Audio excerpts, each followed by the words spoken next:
आपण जसं सांगू तसं येणारी पिढी वागणार नाही. आपण जसं वागू तसं येणारी पिढी वागणार आहे. आदर्श हे सांगून नाही निर्माण करता येणार. आदर्श हा आपल्याला वागण्यातनं निर्माण करावा लागतील. बापानं पोराला सांगायचं व्यसन करू नये, घरात सुविचार लिहून ठेवतंय, आणि बापच पोराला सांगताय जा जरा चुलीवर सिगरेट पेटून आण. पोरगा असं पुढचं आहे, असं येते जसं ऑलिम्पिकची ज्योत घेऊन आले. बाप कानातनं धूर काढतो, ते सगळ्या शाळेत सांगतं जादूगार बाप आहे. तुम्ही काय पेरायचं ठरवलंय? गहू पेरून ज्वारी उगवत नाही. तर हे भाषण बिषण बापूसाहेब करायला लागलो, आणि मग 4 लोक तुमच्यासारखी कौतुक करायला लागली. आणि एक दिवशी मी वडिलांना असंच जरा थोडंसं म्हटलं, आता मी भाषण बिषण करणं बंद करणार आहे म्हटलं. म्हटले का? मी म्हटलं समाज जर सुधारणारच नसेल तर आपण का बोलावं? वडील हसले आणि मला म्हटले, ते समाज सुधारायचा आहे तेव्हा सुधरेल, बोलून बोलून तू एकटा जरी सुधारला ना तरी आमच्या दृष्टीने ते फार मोठं काम असेल. त्याच्या संदर्भानं किती कमालीचे बदल होत गेले. मला आठवत आहे, मी जर गावाकडे गेलो, गुडघे टेकून नदीला पाणी पिलेलं मला आठवत आहे काका. तुमच्यापैकी कित्येक जण झऱ्याला असं वाळू बाजूला करून जनावरासारखं पाणी पिलेलं असाल. आज तुम्ही कोणत्याही कार्यक्रमात जा, पाण्याची बोटल असते, आणि ती पितानाही माणूस 10 वेळा विचार करते, नीट आहे का बघा म्हणते. आता तांब्यान फुलपात्र राहिलं नाही. पूर्वी कार्यक्रमाला गेलं का तांब्या असायचा, फुलपात्र असायचं. आता तांब्यान फुलपात्र फक्त साखरपुडा सुपारी पुरतच राहिले. आंब्याच्या सीझन मध्ये जर गावाकडे गेलो, गावात प्रत्येक घरात आंब्याची आडी होती. आंब्याच्या सीझन मध्ये सगळ्या पोरांचे शर्ट आंबे खाऊन भरलेले असायचे. बोराच्या सीझन मध्ये जा, गावातल्या 2-4 पोरांची तरी डोकी फुटलेली असायची. बोराला दगड मारताय, डोक्यात पाडून घेताय. जांभळाच्या सीझन मध्ये जा, गावातल्या 2-4 पोरांचे तरी हात गळ्यात असायचे. वर चढतंय, खाली पडतंय. आज आम्ही कुठे घेऊन गेलो निसर्गाला? 2005 पर्यंत प्रत्येकाच्या हातात माहितीचा अधिकार आला. 2007 मध्ये महाराष्ट्राची प्रतिभा दिल्लीच्या तख्तावर जाऊन पोहोचली. 2008-2009 पर्यंत प्रत्येकाच्या दारात नॅनो येईल का याची स्वप्न आम्ही बघायला लागलो. 2015-16 पर्यंत आमचं यान मंगळावर जाईल का इथपर्यंत आम्ही विचार करायला लागलो. अलीकडच्या काळात 2022-23 मध्ये चंद्रयान 3च्या माध्यमातून जगाला हेवा वाटेल असं तंत्रज्ञान भारत विकसित करू शकला. किती कमालीची प्रगती आपण सगळ्यांनी केली. आपण झपाट्यानं बदलत गेलो, तंत्रज्ञान बदलत गेलं. या बदलत्या तंत्रज्ञानासोबत आम्ही आमची विकासाची, आमची डेव्हलपमेंटची व्याख्या ठरवत गेलो. पण दुसऱ्या बाजूला मगाशी जसं सागरजी बोलले, तंत्रज्ञान स्वीकारत गेलो, भौतिक प्रगती करत गेलो, पण त्याच बाजूला मानसिक पातळीवरती, सामाजिक पातळीवरती, सांस्कृतिक पातळीवरती, निसर्गाच्या संदर्भानं आम्ही प्रगतीचा लेखाजोखा घेत आहोत का? रस्ते सिमेंटचे झाले असतील, पण आमचं चालणं सुधारलंय का? आजही संध्याकाळी 7 नंतर निम्म्याला नीट चालता येत नाही. नुसता रस्ता सुधारून उपयोग नाहीये, आमचं चालणं सुधारणार आहे का? मोबाईल आले हो, पण आमचं बोलणं सुधारलं नाही. पैशाच्या जोरावरती चंद्र, सूर्य, ग्रह, तारे दुर्बिणीच्या साह्यानं जवळ करून पाहिले, पण आयुष्यभर शेजारी राहणाऱ्या माणसाबरोबर आमचे प्रेमाचे संबंध निर्माण नाही होऊ शकले. आम्ही नेमकी विकासाची संकल्पना युवकाला केंद्रबिंदू मानून नेमकी कुठे घेऊ पाहत आहोत? नेमकी काय आमची विकासाची संकल्पना आहे? समाजातली 4 माणसं 1000 पावलं पुढे निघून गेली, याला आम्ही विकास म्हणतो का? का किमान 1000 माणसांना 4 पावलं पुढे चालता येतं, ही आमची विकासाची कल्पना आहे? मला वाटतं एकंदरीत आपण सगळ्यांनी विकासाच्या संकल्पनांवरती पुन्हा एकदा विचार करणं गरजेचं आहे असं मला वाटतं. केवळ साधनांची निर्मिती, माणसाचं जगणं सोपं होणं, सुलभ होणं, यालाच आपण जर विकास म्हणणार असू तर जगातली सगळी श्रीमंत राष्ट्र आज सुखी आणि समाधानी असायला हवी होती. पण मला असं नेहमी वाटतं, विकासाची संकल्पना ही केवळ भौतिक वस्तूंवरती आणि भौतिक प्रगतीवरती अवलंबून नाही. युवकाला केंद्रबिंदू मानून जर आम्ही विकासाची मशाल जर त्यांच्या खांद्यावरती देऊ पाहत असू तर केवळ आणि केवळ इन्फ्रास्ट्रक्चर डेव्हलप करणं, केवळ आणि केवळ यंत्रसामग्री निर्माण करणं, केवळ आणि केवळ जगण्याशी संबंधित असणाऱ्या सुखसुविधांची निर्मिती करणं, यावरती आमचा विकास अवलंबून असणार नाही. एक तरी दिवस असा येणार आहे की आपल्याला आपली सगळ्यांची प्रगती ही समाधानाच्या पातळीवरती मोजावी लागणार आहे. आणि ती जर समाधानाच्या पातळीवरती मोजावी लागत असेल तर आम्हाला 3 टप्प्यातून पुढे जावं लागेल. पहिला टप्पा असेल तो निसर्ग, दुसरा टप्पा असेल तो समाज, आणि मग काय असेल ते अर्थकारण. अर्थकारणाच्या बाबतीमध्ये आम्ही मोटिवेटेड आहोत. आम्हाला कुणी मोटिवेट करायची गरज नाहीये की नाही बाबा तुझी परिस्थिती सुधारली पाहिजे, तू आता हे असं करून बघ. आम्हाला कळतं 2 रुपये कमवले पाहिजेत, आम्ही आमचं सेव्हिंग केलं पाहिजे, आम्ही आमची आर्थिक परिस्थिती बदलवली पाहिजे. पण निसर्ग आणि समाज या बाबतीमध्ये वारंवार मोटिवेशन देणं गरजेचं आहे. वारंवार आम्हाला लोकांना प्रेरित करणं गरजेचं आहे. आणि मग कालही हे बघा, कालचा युवक फार निष्क्रिय होता, आज आता तो फार सक्रिय आहे, आणि उद्या याही पेक्षा असेल. किंवा कालचा युवक हा सक्रिय होता, काल तो खूप सुसंस्कृत होता, आणि आजचा युवक हा फार निर्डावलेला आहे, वगैरे वगैरे. असंही आपण कंपॅरिझन करू शकत नाही. कालही काही असे होते, काही तसे होते. आजही काही असे आहेत, काही तसे असणार आहेत, आणि कदाचित उद्याही काही असे आणि काही तसे असणार आहेत. मग आम्ही नेमकं कशाच्या जोरावरती हे कंपॅरिझन करणार आहोत? ढोबळ म्हणून जर विचार करायचा ठरला, कालही 4 तसे आणि 4 असे आहेत. मग आम्ही नेमकं अवलोकन कशाचं करणार आहोत? मला वाटतं टप्प्याटप्प्यानं, निसर्गाच्या संदर्भानं, समाजाच्या संदर्भानं, उद्योग व्यावसायिकतेच्या संदर्भानं, शिक्षणाच्या संदर्भानं आम्हाला टप्प्याटप्प्यानं या गोष्टींचा विचार करावा लागेल. मगाशी आपण भगवान श्रीकृष्णाच्या संदर्भानं बोललात. भगवान श्रीकृष्णानं अस्वस्थ असणाऱ्या अर्जुनाला हजारो वर्षांपूर्वी गीता सांगितली आहे. म्हणजे परवाही कुणीतरी अस्वस्थ होतं, आजही कुणीतरी आहे, आणि कदाचित उद्याही कुणीतरी अस्वस्थ असणार आहे.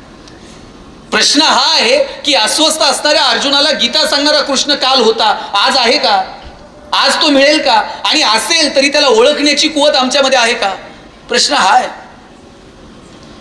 कालही कुणीतरी अस्वस्थ होतं, कालची कारणं वेगळी होती अस्वस्थतेची, आजची कारणं अस्वस्थतेची वेगळी असतील.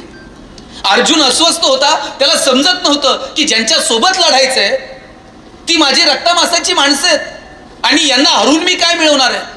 आणि अशा वेळेस अर्जुनाला सांगावं लागलं भगवान श्रीकृष्णाला की बाबा रे, हे नात्या गोत्यांचं युद्ध नाहीये, हे धर्म आणि अधर्माचं युद्ध आहे. तुझ्यासारखा तरुण, तडफदार असा तरुण, ज्याच्या मंडटामध्ये कमालीची रग आहे, जो जगातला सगळ्यात श्रेष्ठ धनुर्धारी आहे, आणि तो जर असा लेचापेचा होऊन अस्वस्थ होऊन जर म्हणत असेल की मी शस्त्र कसं उचलू, हे कसं झालेल? अस्वस्थ असणाऱ्या अर्जुनाला हजारो वर्षांपूर्वी भगवान श्रीकृष्ण गीता सांगतात, आणि त्याला सांगतात चल शस्त्र उचल. आजही तरुण अस्वस्थ आहे, त्याची अस्वस्थतेची कारणं काही वेगळी आहेत. लक्षात घ्या, भगवान श्रीकृष्ण गीता सांगतात, ती अर्जुनाला सांगतात, आणि ती गीता पुढची हजारो वर्ष तुम्हाला मला प्रेरणा देत राहते. मला का वाटतं माहितीये का, अर्जुनानं ही श्रीकृष्णाचं का ऐकलं असेल? भगवान श्रीकृष्ण स्वतः रणांगणात आहेत. म्हणजे ज्या रणांगणावरती आता शंख फुंकले जातील, ज्या रणांगणावरती आता जगातले सगळे महान योद्धे एकमेकांवरती तुटून पडतील, रक्ताचे पाठ वाहतील, मृत्यूचा तांडव समोर उभा राहील, त्या रणांगणामध्ये भगवान श्रीकृष्ण स्वतः आहेत. अर्जुना, मी आहे इथं तुझं सारथ्य करायला, चल शस्त्र उचल. भगवान श्रीकृष्ण जर तिकडं शेषनागाच्या फण्याखाली शांततेत झोपलेले असते, तिकडे लक्ष्मी माता पाय चेपतायत, आणि तिथून जर ते म्हटले असते हा शस्त्र उचल बरं मी आहे, अर्जुन म्हटला असता तुम्ही निवांत झोपा, मी नंतर बघतो काय करायचं ते.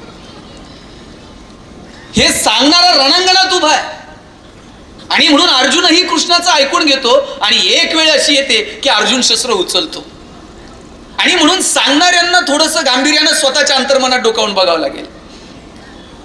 मी तर हे भाषण बिषण बापूसाहेब करायला लागलो, आणि मग 4 लोक तुमच्यासारखी कौतुक करायला लागली.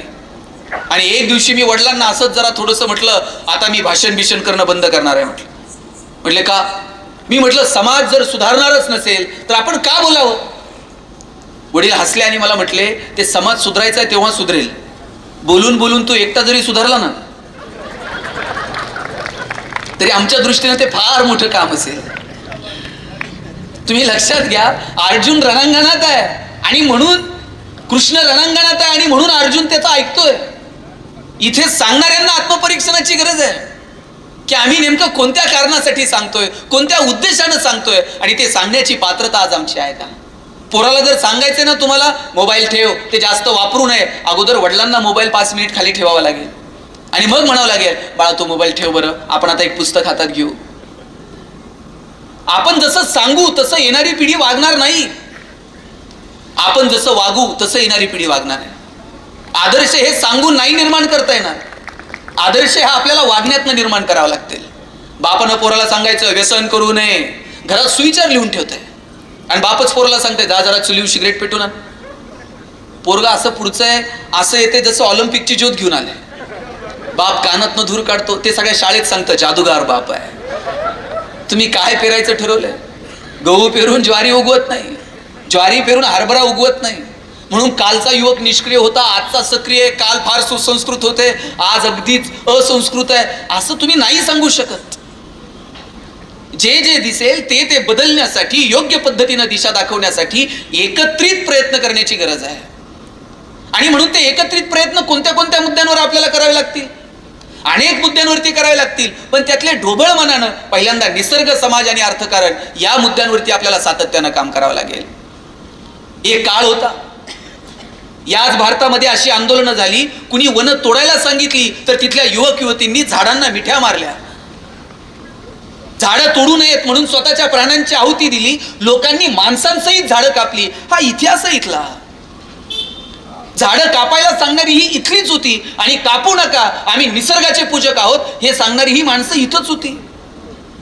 एक काळ होता की तुम्ही काय इंद्राची पूजा करता रे बाबांनो, तुम्ही गोवर्धनाची पूजा करा, हा तुम्हाला तारणार आहे हे सांगणारा आद्य प्रवर्तक भगवान कृष्ण इथेच जन्माला आला. मथुरेला तुम्ही लोणी दही ताक घेऊन जाता. तुमचं लोणी दही ताक हे फक्त मथुरेचा बाजार सजवण्यापुरतं नाहीये. तुमच्या कुपोषित पोरांना बाबांनो ते खाऊ घाला. कुपोषणाच्या विरोधात आवाज उठवणारा आणि तुम्ही पिकवलेलं बाजारात जसं विकता येतं तसं तुमच्या लेकरांसाठी सुद्धा असतं हे सांगणारा भगवान कृष्ण होता. एवढंच काय बाबांनो, आता आम्हाला नदी सुधार प्रकल्प वगैरे सुरू करावे लागले, नद्यांच्या शुद्धीकरणासाठी हजारो रुपयांचे पॅकेज जाहीर करावे लागले. पण त्याच वेळेला कोण कालिया बिलिया नाग होता आणि तो यमुना दूषित करत होता, त्यावेळेस ती यमुना स्वच्छ असली पाहिजे, तिथलं पाणी स्वच्छ असलं पाहिजे, याच्यासाठी पुढाकार घेणारा सुद्धा कृष्ण होता. आपण जेव्हा मागे डोकावून बघतो, केवळ धार्मिक चौकटींमध्ये देवदेवतांना अडवून टाकलं, केवळ आम्ही ठराविक जाती धर्मांपुरतं महापुरुषांना अडकून टाकलं. पण सामाजिक क्रांती निसर्गाच्या पातळीवरती, सामाजिक एकोप्याच्या दृष्टीनं, अर्थकारणाच्या संदर्भानं जी जी क्रांती होत गेली त्याच्याकडे डोळे विस्फारून आम्ही बघतो का? काल या गोष्टींची गरज होती, आजही तितक्याच प्रमाणावरती नवे नवे तर आणखी काही नवीन मुद्द्यांच्या सहित आणखी 2 पावलं पुढे जाऊन काही आमूलाग्र बदल घडून आणण्याची गरज आजही समाजामध्ये भासते. निसर्गाच्या संदर्भानं किती कमालीचे बदल होत गेले. मला आठवतंय, मी जर गावाकडे गेलो, गुडघे टेकून नदीला पाणी पिलेलं मला आठवतंय काका. तुमच्यापैकी कित्येक जण झऱ्याला असं वाळू बाजूला करून जनावरासारखं पाणी पिलेलं असाल.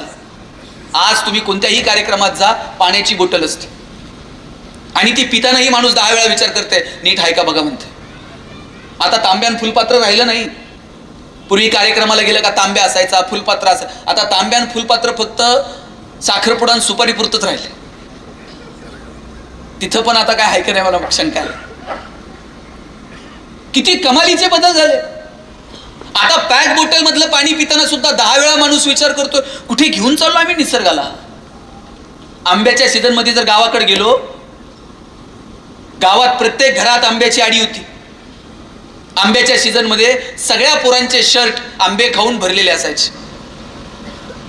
बोराच्या सीझन मध्ये जा, गावातल्या 2-4 पोरांची तरी डोकी फुटलेली असायची. बोराला दगड मारताय, डोक्यात पाडून घेताय. जांभळाच्या सीझन मध्ये जा, गावातल्या 2-4 पोरांचे तरी हात गळ्यात असायचे. वर चढतंय, खाली पडतंय. आज आम्ही कुठे घेऊन गेलो निसर्गाला. मला वाटतं जुनी लोक फार शिकलेली नव्हती, पण शहाणी होती. आज्याच्या पंजाच्या स्मृतीला उजळा म्हणून आमराई करायची. ही आज्याची आमराई, ही पंजाची आमराई. झाडं लावायची असतात आणि फोटो काढून पेपरमध्ये छापायचं असतं, हे त्यांना नव्हतं ठाऊक. एक सामाजिक शहाणपण या लोकांमध्ये होतं. ते सामाजिक शहाणपण पुन्हा एकदा आम्हाला निर्माण करता येईल का? तुम्ही म्हणाल मग आता आम्ही झाडं लावत नाहीत का? आजही आम्ही लावतोच की. वाढदिवसाला झाड लावायचं, फोटो काढायचा, पेपरला फोटो द्यायचा, पेपरला फोटो छापून आला, पुढच्या वाढदिवसाला खड्डा तोच असतो. झाड नवीन असतं. आणि आतापर्यंत आम्ही इतके झाडं लावलेत भारताच्या पृष्ठभागावर, आता कदाचित पृष्ठभाग सुद्धा शिल्लक नसेल. इतकी झाडं लावून झालीत कागदावर. सकाळी कार्यकर्त्यांनी झाडं लावायची, दुपारी बकऱ्यांनी झाडं खायची, आणि संध्याकाळी कार्यकर्त्यांनी बकऱ्या खायच्या. फिट्टम फाट. कसली कमालीची औपचारिकता आहे. आम्ही पुढे घेऊन चाललो या सगळ्या निसर्गाच्या संदर्भातल्या आमच्या विचारांना. आणि मग 2 वर्ष कोविडच्या काळामध्ये निसर्गानं आम्हाला जाणीव करून दिली, मास्क लाव, तुझं तोंड सुद्धा बघायची इच्छा माझ्या आता उरलेली नाही. इथपर्यंत माणसाला आणून ठेवलं निसर्गानं. निसर्गाच्या समोर आम्ही आहोत कोण? निसर्गाच्या समोर आम्ही फार छोटे आहोत. निसर्गाच्या समोर आम्ही फार क्षुद्र आहोत. पण आम्हाला निसर्गावरती रुबाब करायचा, आम्हाला निसर्गावरती मात करायची. लक्षात घ्या, निसर्गावरती मात करायची नसते, निसर्गासोबत जुळून घ्यायचं असतं. डोळ्यानं न दिसणारा एक विषाणू, सगळं जग जागेवर थांबलं की नाही? आपल्यापैकी कुणी कोरोना बघितलाय? कुणाकडे फोटो सेल्फी? कोरोना बघितला कुणीच नाही, पण कळला मात्र सगळ्यांना. लोक अशी खिडकीतनं रस्त्यावर बघायची, जनावरं रस्त्यावर फिरतायत, आम्ही कधी, आम्हाला कधी रस्त्यावरती येता येणार? निसर्गाच्या समोर आपण किती छोटे आहोत हे आम्हाला कोविडच्या काळामध्ये कळालं. आणि तुमच्या माझ्या पिढीनं बघितलेलं हे सर्वाधिक मोठं संकट होतं. पण याच्या अगोदर कितीतरी वेळा निसर्गानं माणसाला दाखवून दिलंय की बाबा रे, निसर्गासोबत जुळून घे. नेपोलियन युरोपवरती चालून गेला, सगळा युरोप जिंकला, शस्त्राच्या जोरावरती त्याला युरोप जिंकता आला. पण तिथं गेल्यानंतर पिवळ्या तापाची साथ आली. त्या पिवळ्या तापाच्या साथीमध्ये पटापट नेपोलियनचं सैन्य मरायला लागलं. नेपोलियनला शस्त्रावरती युरोप जिंकता आला, पण शस्त्राच्या जोरावरती पिवळ्या तापाच्या साथीसमोर त्याला टिकाव धरता आला नाही. उरलेलं मोजकं सैन्य घेऊन नेपोलियनला परत मायदेशी परतावं लागलं. चीनमध्ये मिंग राजवट होती, प्लेगची साथ आली, पटापट माणसं मरायला लागली, सगळी मिंग राजवट उद्ध्वस्त झाली. दक्षिण आफ्रिकेमध्ये जनावरांचा प्लेग आला, पटापट जनावरं मरायला लागली, जनावरांवरती आधारित असणारे उद्योग व्यवसायाला यायला गेले. निसर्गाच्या समोर आपण फार छोटे आहोत. निसर्गासोबत जुळून घेणं काय? आणि हे थोडंसं मागं डोकावून बघा. कितीतरी युवकांनी, त्यांनी त्यांच्या साहित्यातून, त्यांनी त्यांच्या कृतीतून, त्यांनी त्यांच्या आंदोलनातून वारंवार त्या समाजाला जाणीव करून दिली आहे की बाबांनो, निसर्गासोबत जुळून घ्या. वृक्षवल्ली यमा सोय रे वनचरे, तुकोबरायांना अभंगातून सांगावं लागलं. नगरांची निर्मिती करा, जलाशयांची निर्मिती करा, हे ज्ञानोबरायांना त्यांच्या ओव्यांमधून सांगावं लागलं. कांदा मुळा भाजी अवघी विठाबाई माझी, ही सावता महाराजांना सांगावं लागलं. त्या परिस्थितीमध्ये निसर्गाच्या संदर्भानं प्रबोधन करणारे, निसर्गाच्या संदर्भानं पुढाकार घेणाऱ्या अनेक युवकांनी आपापल्या कृतीतून ते दाखवून दिलं. आजही अनेक युवक आहेत, नाही असं नाही, की जे हा कमालीचा प्रयत्न करतात. पण ही संख्या वाढीला गेली पाहिजे आणि डोळसपणे आम्ही असं काम करणाऱ्या युवकांकडे बघितलं पाहिजे. जोपर्यंत आम्ही स्वतःहून या परिवर्तनाच्या प्रक्रियेमध्ये उतरत नाहीत, तोपर्यंत हे परिवर्तन वगैरे भाषण ठोकण्यापुरतं, वर्तमानपत्रातून लिहिण्यापुरतं आणि कुठेतरी फ्लेक्सवरती छापण्यापुरतं मर्यादित राहील. आणि म्हणून थोडंसं मागे डोकावून बघायचं. किती कालचा युवक असं म्हणत असताना मागे किती डोकावून बघायचं?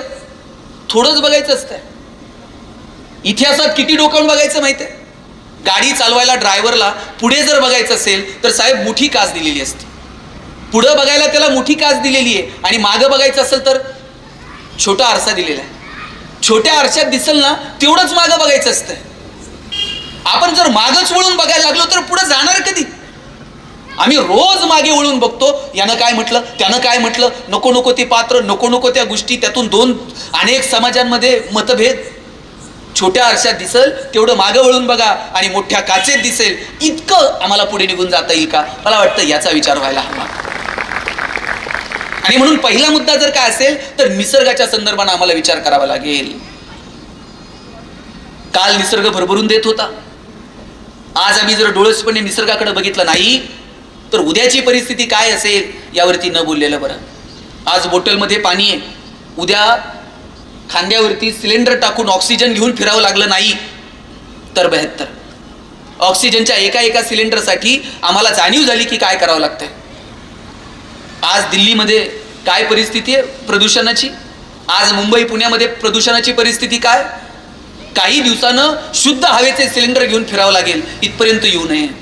पैसे खूप असतील, आर्थिकदृष्ट्या आम्ही कमालीची प्रगती केलेली असेल, पण रोज सकाळी उठल्यापासून रात्री झोपेपर्यंत 5-50 गोळ्या खाव्या लागतील. बरं, टेक्नॉलॉजी इतकी पुढे निघून गेलेली असेल, कोणत्या गोळ्या कधी खायच्या हे तुम्ही लक्षात सुद्धा ठेवायचं नाही. सकाळी उठल्याबरोबर म्हणजे ते पोराला 5वीला सटवाई पुजतात ना, त्याच्याऐवजी एक छोटंसं मशीन पुजायचं आणि इथं मानेत बसून टाकायचं. इथं मनगटाजवळ एखादं छोटंसं काहीतरी असेल, त्या मशीनमध्ये, त्या चिपमध्ये 40-50 गोळ्या ढकलून द्यायच्या. आईनं कामाला जाता जाता एंट्री करायची, सकाळी 2 ह्या, दुपारी 2 त्या, संध्याकाळी 4 ह्या. बापानं ऑफिसला जाता जाता एंटर मारायचं. एक एक गोळी आपोआप रक्तात सर्क्युलेट होत चालेल. बरं ते चिप लय महाग नसतील, BPL कुटुंबांना महिला बाल कल्याण विभागाकडनं मोफत. आणि चायना जर प्रोडक्शन करायला लागलं तर कोणत्याही पानाच्या टपरीवर 1-1 रुपयाला मिळून जाईल.